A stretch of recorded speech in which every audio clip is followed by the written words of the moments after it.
that you, Paul? Oh, weird. All right, Will. How you doing, mate? I've seen you in ages, man. Fancy picking you up, then. Where can I take you, lad?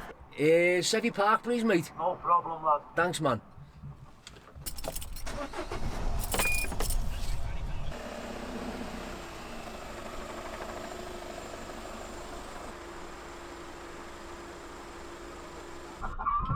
Look at that Uber there.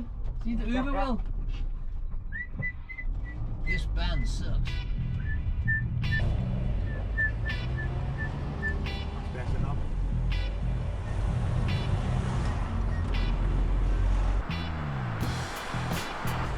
What, mate? Get the what? Oh, yeah, no, she's not there. Yeah, look at this fella go. This is a fiddle.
Right, here's one for you, mate.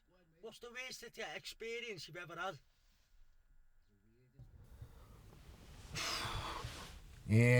Tough one that, you know, mate. Oh yeah, there's one that sticks out in my mind. Alright, let's go for this one. Me and my mate were on this site, right? We got this job to rip out this house. And we got there, and the house was absolutely totaled. It was trashed. So we get the job, takes it on, and it was probably the worst house I've ever seen in my life. But anyway, it's too long a story. We start the job, right? We start ripping the whole place out. And, you know, the day went on and it was like a bit of a struggle. But I come across a Ouija board, right? Not messing, straight up, a Ouija board and a Kama Sutra book. Right? Fire damaged. That's all I'll say for now. Then I went sound, put them in my Sky and went, I'm having them, and stashed them in the van. Now the fella I'm working with, he's a bit anal, do you know what I mean? And he's like, come on, let's get the job done, blah, blah, blah. And I'm more like, let's have a laugh. But like, trying to drag the day out and let's have a bit of a grin. So it cracks on. And he's like, what are you doing? What are you up to? Blah, blah, blah, casing me all day long. Get on with the job and all that, you know, like a bit of a Hitler. So it goes on anyway today. And I comes to the point where I just want to like get out the house and investigate this Ouija board and the book and that. So it gets back to mine. Oh, but on the way home, actually, I forgot about that. I go to my mate's house. Now, when I go to my mate's house, he's got a film on, right, called The Time Bandits. Now, The Time Bandits is an old classic with like some mad scenes in it, you know what I mean? You might have heard of it. But the last scene in the film is Sean Connery, right? Now, Sean Connery in the film, he plays various parts in it, but in that part, he's a fireman, right? And he puts this fire out in the house. And that's the last thing I can remember of that film. Now, I'm actually in his house a bit wrecked, to be honest with you. But I'm caked and I am black from the job, you know what I mean? I'm covered in shite. So he leaves the house. Funny. Now, what happened was, right, I goes home, puts the Ouija board and the book and leans it against my telly in the house. Now, the telly was next to a candle. Now, I'm going to have a scrub. So goes and has a bath and that. And after having the bath, comes in the bedroom, I'm like, oh, it's time for bed for me. And lights a candle, gets stoned, falls a kip, But the last song I had on was from a band called Cook the Books from the 80s, right? And the track was called Up in Smoke. Now, this is where the dots start joining in the weirdest way. The Ouija board and the book that I found in that house that we'd done the job on was a house fire, right? Now, in the house fire, a lad had died on the gear, right? In the fire.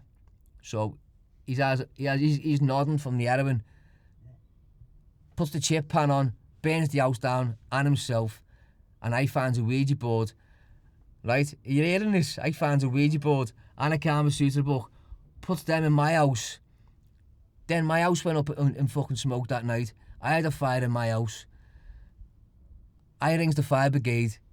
The fire brigade comes, claims to put the fire out, put it in the Echo. It gets printed in the Echo. Then I use that evidence in the Echo because I'm up in court for the TV licence. Not having a TV licence, my telly's gone up in smoke, right? So I get the TV licence, case up in court, goes to court. While I'm in court, the judge says, well, you're getting jail for this. I went, yeah, whatever. And then the barrister also had the newspaper clipping which I took with me to court. Give him the clipping to the barrister, and he went up and gave it to the judge. He went, well, on this case, we're going to let you off on the traumatic events, and that's why you haven't paid your fine. I went, yeah, all right, sound. Walked out the court. My mate was with me as well. Gets outside the court, and I went, do you want to get a hot dog? That's how it happened.